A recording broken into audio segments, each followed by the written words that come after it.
नमस्कार, मैं हूं आपके साथ पराग गुप्ता। आप देख रहे हैं प्रदेश का सबसे भरोसेमंद news channel India news Uttar Pradesh Uttarakhand. UP special में आज हम बात करेंगे 3 अहम खबरों के बारे में। सबसे पहले हम आपको बताएंगे कि सपा में जारी घमासान में नए किरदार की एंट्री हो गई है। अभी तक सपा अपने अंदरूनी कलह से दो चार थी, लेकिन अब ओम प्रकाश की भी एंट्री हो गई है। आजम से मिलने वालों में अब ओम प्रकाश का नाम भी जुड़ने वाला है। आजम से जल्द मुलाकात वो कर सकते हैं और उसके बाद हम बताएंगे कि गर्मी में बिजली किल्लत से आखिर क्यों परेशानी हो रही है। कोयले की कमी की वजह से बिजली नहीं मिल रही या फिर प्रशासन की लापरवाही से। साथ ही आखिर में वो खबर दिखाएंगे जो पड़ोसी मुल्क पाकिस्तान से जुड़ी हुई है।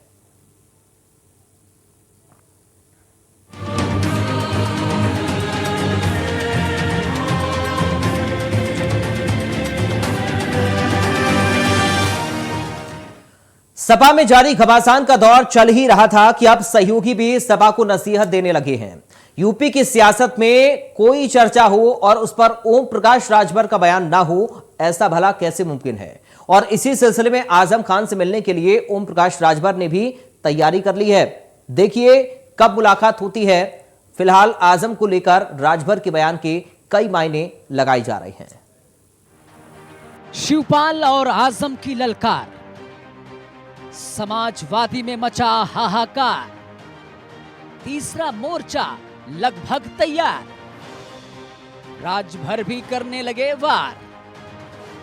लड़ाई सपा में, विवाद सपा में, आरोप प्रत्यारोप का दौर सपा में, बगावत के सुर सपा में, हुंकार सपा में, पार्टी के मुखिया पर आरोप लगाए गए सपा में। लेकिन सपा की लड़ाई पार्टी अंदर से निकलकर दूसरे पार्टी के नेताओं तक पहुंच गई है। अभी तक सपा अपने अंदर के नेताओं और कार्यकर्ताओं से जूझ रही थी कि अब सपा की सहयोगी भी नया फलसफा लेकर मैदान में कूद गए हैं। सपा में नाराजगी का दौर चुनाव खत्म होने के बाद से चल रहा है। पार्टी अंदर के विरोधियों को खामोश करने की जतन कर रही है, नेताओं को मनाने और समझाने का पहल कर रही है, नाराजगी की वजह तलाशे जाने की कोशिश की जा रही है। फिर से सत्ता पक्ष के खिलाफ लड़ने का जज्बा और जोश भरा जा रहा है। लेकिन ये दौर कब थमेगा ये तो नहीं मालूम, बल्कि आग लगाने के लिए सहयोगी भी कूदे जा रहे हैं। उत्तर प्रदेश की सीतापुर जेल में करीब 2 सालों से बंद समाजवादी पार्टी के वरिष्ठ नेता आजम खान से शिवपाल यादव की मुलाकात के बाद अब सुभाषपा प्रमुख ओम प्रकाश राजभर ने भी मिलने का समय मांगा है। बताया भी जा रहा है कि इससे पहले ओम प्रकाश राजभर की सीतापुर जेल में बंद आजम खान से मुलाकात हो सकती है। सूत्रों के हवाले से यह भी खबर है कि ओम प्रकाश राजभर के साथ मऊ जिले के विधायक अब्बास अंसारी भी मौजूद रह सकते हैं। इस दौरान तमाम मुद्दों पर आजम खान से चर्चा भी हो सकती है। आपको बता दें, अखिलेश यादव से आजम खान की नाराजगी को लेकर इन दिनों चर्चाएं हैं। अभी देखना होगा कि जो मुलाकात आजम खान से नेताओं की हो रही है, इसके बाद क्या कुछ तस्वीर निकल कर आती है। अपने बड़बोलेपन के लिए मशहूर ओम प्रकाश राजभर ने अपने दायरे को बढ़ाते हुए सपा के अंदरूनी मामलों में भी दखल देने लगे हैं। अभी तक जिस शिवपाल को लेकर ओम प्रकाश सपा का नेता बता रहे थे, लेकिन अब ओम प्रकाश के सुर और ताल में तब्दीली देखने को मिल रही है। शिवपाल को बड़ा और सपा का नेता नहीं बल्कि भटके हुए नेता बता रहे हैं। साथ ही आजम खान से मिलने की चाहत पाले हुए हैं। कि कल हमने माननीय आजम खान जी के वकील से मैसेज किया, फोन पे बात किया कि माननीय आजम खान जी से बात कर लीजिए, हम लोग मिलना चाहते हैं। तो उन्होंने पूछा कोई वजह? हमको कोई वजह नहीं है, उनके अनुभव को शेयर करने के लिए 22 में जिस तरह हम लोग ले क्या कमी रह गई तो कुछ सीखा जाए, बताया जाए, कुछ सुझाव उनसे लिया जाए कि 24 में हम लोग बेहतर कैसे कर सकते हैं, मात्र इतना उद्देश्य से। तो उन्होंने बताया कि शनिवार को जेल का नियम है कि शनिवार को मिलना नहीं होता है। तो उनके ठीक है, सतवार को देखिए, सोमवार को देखिए, किसी दिन देख लीजिए। तो उन्होंने कहा ठीक है, बात करके बताते हैं। चर्चा की ईद से पहले मुलाकात होगी, वो तो मैसेज आ जाए तो कल चले जाएंगे, परसों चले जाएंगे, जब भी को कहेंगे तो मुलाकात हो जाएगी। ओम प्रकाश के मुताबिक आजम खान से मिलकर सभी मामले को हल कर लिया जाएगा। साथ ही खबरें यहां तक है कि मऊ से विधायक अब्बास अंसारी भी ओम प्रकाश के साथ आजम से मुलाकात करेंगे। इस वक्त सीतापुर जेल सभी नेताओं के लिए सियासी ऐशगाह बनी हुई है। आजम से हमदर्दी जताने वालों में होड़ लगी हुई है। हर नेता आजम को लेकर या तो बयान दे रहा है या मिलने की इच्छा पाले बैठा है। आजम खान जेल में इस वक्त सियासत के योद्धा की तरह काम कर रहे हैं और बिन बोले सब कुछ बोला जा रहा है। शिवपाल जी मुलायम जी के साथ थे, तब याद नहीं आया कि क्यों जेल में हैं, 2 साल से है ना, तो उन्हीं के साथ हमें थे ना, क्यों नहीं याद आया? आज क्यों याद आ रहा है? नाराजगी कहीं कुछ नहीं है। एक बात बताई सही सही, ये नेतवा जौन है ना, टीवी तुहार चले बदे और अपना देखे बदे ऐसा ही बयान देते रहते हैं। और देख ली है 22 के चुनाव में चचा और बच्चा एक कर रहना, और 24 में सब चचा और भतीजा एक कर रही है। आजम खान भी साथ में रहेंगे, सब साथ में। कहाँ कोई नाराज है महाराज? ये भारतीय जनता पार्टी के द्वारा प्रोपोगंडा फैलावल जाता हो, कहीं कोई नाराज नहीं है। सवाल यह है कि आखिर कब तक सपा में लुका छिपी का खेल जारी रहेगा? क्या आजम के जेल में रहने से नाराजगी इतनी बढ़ गई कि अब सपा में एक बार फिर दो फाड़ हो जाएगा? आखिर क्या आजम खान जेल से जब बाहर आएंगे तो सपा से किनारा कर लेंगे? फिलहाल जब तक आजम को बेल नहीं मिलती तब तक ये सियासत का खेल यूं ही जारी रहेगा। कयास तो ये भी लगाए जा रहे हैं कि आजम की जमानत जल्द होने वाली है, फिर पता चलेगा कि फाइनल खेल बगावत का होगा या कोई और रास्ता अपनाया जाएगा। फिलहाल जिस तरह से दूसरे दलों की दखलंदाजी सपा में बढ़ने लगी है, ये सपा के लिए शुभ संकेत नहीं है। इसलिए सपा प्रमुख अखिलेश और आजम की जब तक मुलाकात हो नहीं जाती तब तक यूं ही अनुमानों के आईने में सियासत होती रहेगी और परवान भी चढ़ती रहेगी। और अगर वक्त से पहले सपा खेमा होश में नहीं आया तो 2024 की नैया पार होने के बजाय फिर डामाडोल होकर डूब जाएगी। Ravi Kumar, Lucknow, India news, Uttar Pradesh, Uttarakhand.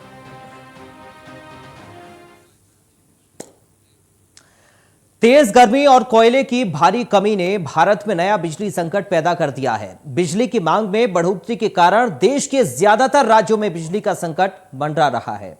साथ ही उत्तर प्रदेश में इस वक्त बिजली की किल्लत से लोगों का जीना दुश्वार हो गया है। बिजली कब आती है और कब चली जाती है, कोई समय सीमा तय नहीं। गांव देहात में बिजली सिर्फ शक्ल दिखाने आती है, फिर वापस लौट जाती है। कस्बों और शहरों में लोगों का गर्मी और बिजली से दम घुटने लगा है। ना दिन को सुकून है, ना रातों को चैन, बस बेचैनी ही बेचैनी। क्योंकि गर्मी है सोने नहीं देती, बिजली है जीने नहीं देती।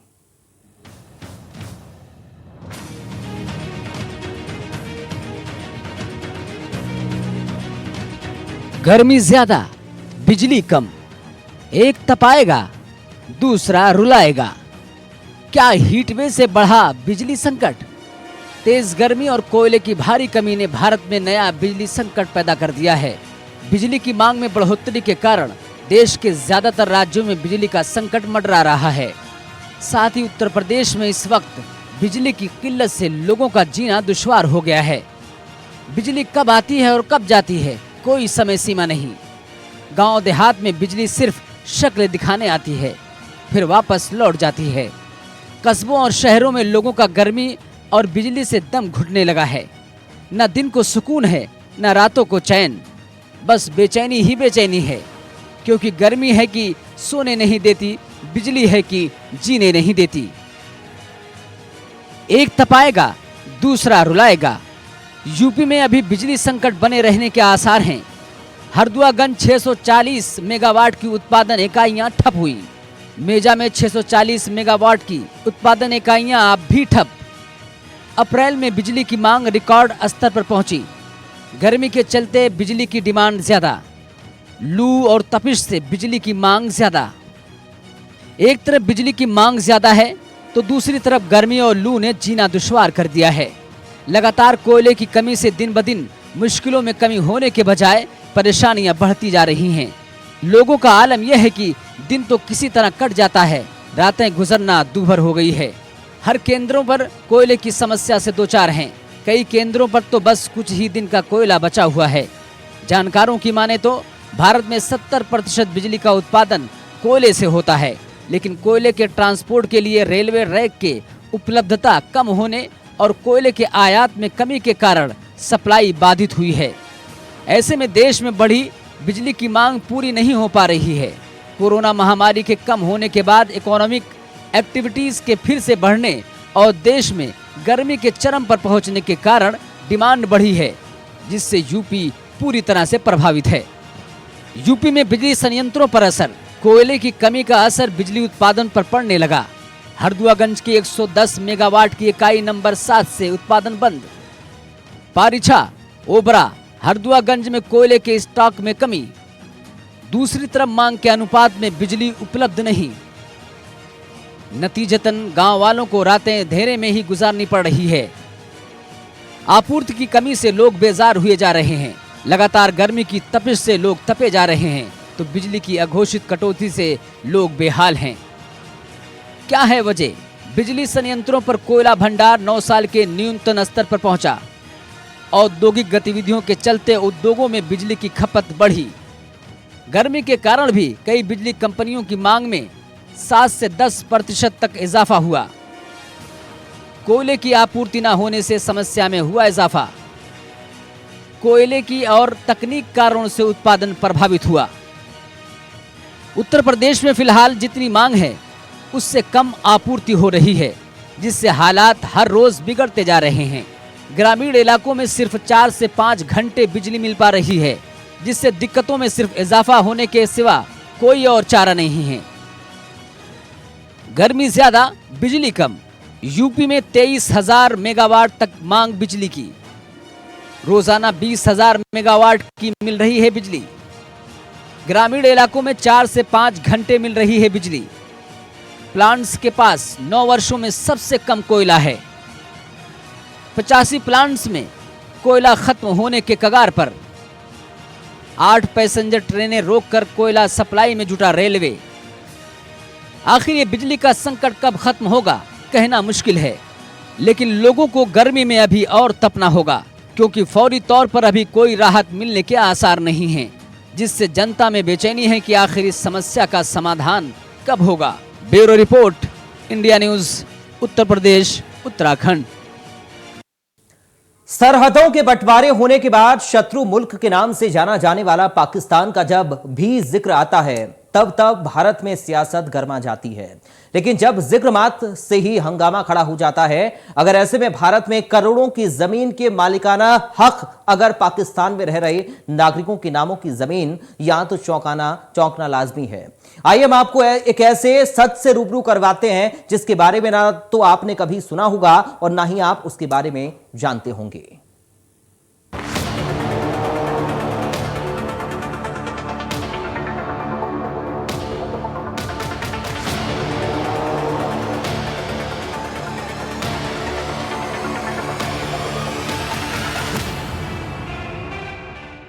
जहां तक नजरें दौड़ाइए, ये जमीन के मालिक पाकिस्तानी हैं, ना कि भारतीय। फिलहाल कागजों में यही दर्ज है, और ये हम नहीं कह रहे हैं, बल्कि सरकारी अभिलेख बोल रहे हैं। अब जरा गौर से देखिए इन सरकारी दस्तावेजों को। इनमें दर्ज भूस्वामी के नामों को और निवास स्थान के कॉलम को। इसमें भारत की जगह पाकिस्तान लिखा हुआ है।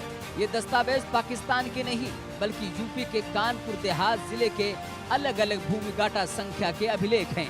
हैरत की बात ये नहीं है कि ये लोग पाकिस्तान में रह रहे हैं। खास बात ये है कि अरसा पहले मुल्क छोड़ चुके ये लोग आज भी यहाँ करोड़ों की जमीन के मालिक बने बैठे हैं। ताज़ा रेवेन्यू रिकॉर्ड के अनुसार मुल्क के नाम के स्थान पर पाकिस्तान का नाम दर्ज है। दरअसल कानपुर देहात के अकबरपुर तहसील के अंतर्गत आने वाला 12 गांव इस वक्त सुर्खियों में है। आपको बताते चलें कि सरहदों का बंटवारा होने के बाद यहाँ के रहने वाले लोग पाकिस्तान में जा बसे। बंटवारे के बाद उनका यहाँ आना जाना भी नहीं हुआ। संभव है कि सभी लोग अब जीवित भी न हों, लेकिन उनकी जमीनें लावारिस पड़ी हुई हैं और फिर अन्य लोगों ने उन जमीनों पर कब्जा कर रहे हैं। जानकारी तो अभी हुई हमको कि जमीन पाकिस्तानियों के नाम है। यहाँ के लोग पाकिस्तान चले गए, उनके नाम की जमीन अभी भी चल रही है। तो कहीं ना कहीं हम इसको मानते हैं कि ये सरकारी तंत्र या हमारे कर्मचारी अधिकारियों की चूक रही, जो अब तक इसको जो है खारिज करके और अचूक संपत्ति इसको घोषित कर देना चाहिए। कार्रवाई इस पर होनी चाहिए कि जो लोग चले गए यहाँ नहीं हैं, तो इसको इनका नाम खारिज करके और इसको जो है अचूक संपत्ति घोषित कर देना चाहिए। दरअसल सरकारी अभिलेखों में दर्ज मुल्क के नाम पर भारत के सरकारी दस्तावेजों में कानपुर देहात की कुछ जमीनों की खतौनी में दाखिल भू स्वामियों के निवास स्थान के कॉलम में पाकिस्तान का नाम अंकित है, जिसने सरकारी महकमे और उनकी कार्य प्रणालियों पर तमाम सवाल खड़े कर दिए हैं। लंबे अरसे से दर्ज भारत की जमीनों पर गैर मुल्क का नाम प्रशासनिक अधिकारियों की बड़ी लापरवाही को दर्शाता है। और अगर हम नियम की बात करें तो हर 6 वर्ष में भूमि अभिलेख के दस्तावेजों की छानबीन की जाती है और उन अभिलेखों को दर्ज त्रुटियों को सही भी किया जाता है। साथ ही साथ उन सभी दस्तावेजों को तहसील स्तर पर नवीनीकरण भी किया जाता है। लेकिन अरसे से कानपुर देहात की कुछ जमीनों में दर्ज गैर मुल्क पाकिस्तान का नाम अभी तक बदस्तूर अंकित है। सवाल ये खड़ा होता है कि जब हर 6 साल में दस्तावेजों में नवीनीकरण की प्रक्रिया की जाती है तो फिर लंबे अरसे से दर्ज पाकिस्तान का नाम अभी तक जमीनों की कुछ खतौनियों में क्यों अंकित है? आखिर क्या है शत्रु संपत्ति? 1968 में शत्रु संपत्ति संरक्षण पंजीकरण अधिनियम पारित हुआ था। अधिनियम के तहत संपत्ति शत्रु संपत्ति हुई घोषित। बंटवारे के दौरान कुछ लोग पाकिस्तान चले गए थे, कुछ 1965 और 1971 के बाद पाकिस्तान चले गए। इन संपत्तियों की देखरेख custodial of enemy property for India के पास है। इस बाबत जब हमने कानपुर देहात की जिलाधिकारी नेहा जैन से बात की तो उन्होंने बताया कि उन्हें इस जनपद में चार्ज लिए कुछ ही दिन हुए हैं। उन्हें इस तरह के मामले की ज्यादा जानकारी नहीं है, लेकिन उन्होंने इस बात को स्वीकार कर लिया है कि इस तरह की जमीनों के कागजों में गैर मुल्क को जोड़ना नियमता सही नहीं है।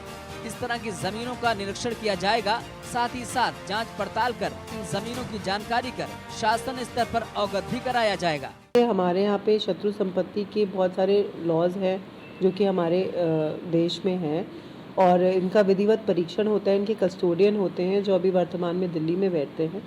आपके द्वारा जो मुझे संज्ञानित कराया गया है उस गांव में कुछ खतौनियाँ ऐसी हैं जहाँ पे कुछ इस तरह से दर्ज है जिससे ये प्रतीत हो रहा है कि वहाँ के जो काश्तकार हैं उनके नाम के आगे पाकिस्तान भी लिखा है।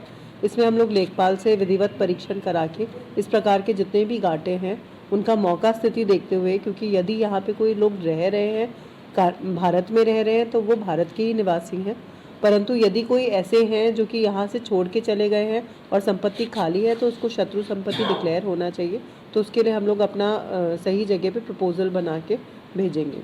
ऐसे में सवाल उठता है कि आखिर प्रशासन कब तक इन लापरवाहियों पर पर्दा डालता रहेगा? 75 साल बाद भी पाकिस्तान गए लोगों के नाम दर्ज संपत्ति सिस्टम पर सवाल खड़े करती है। कानपुर से उमंग अग्रवाल की report, India news, Uttar Pradesh, Uttarakhand. अब बात करेंगे एक बड़ी खबर की। इस वक्त एक बड़ी और अहम जानकारी सामने आ रही है। एनवा अवार्ड 2021 में आईटीवी नेटवर्क का डंका बजा है। बेस्ट इंग्लिश प्रोग्राम के लिए न्यूज एक्स को अवार्ड दिया गया है। बेस्ट डिजिटल के लिए इन खबर को अवार्ड मिला है। ये बड़ी जानकारी इस वक्त आपको बता दें। बेस्ट शो आइडेंटिटी के लिए अर्ध सत्य को अवार्ड दिया गया है। इंडिया न्यूज यूपी यूके को 2 एनवा अवार्ड मिले हैं।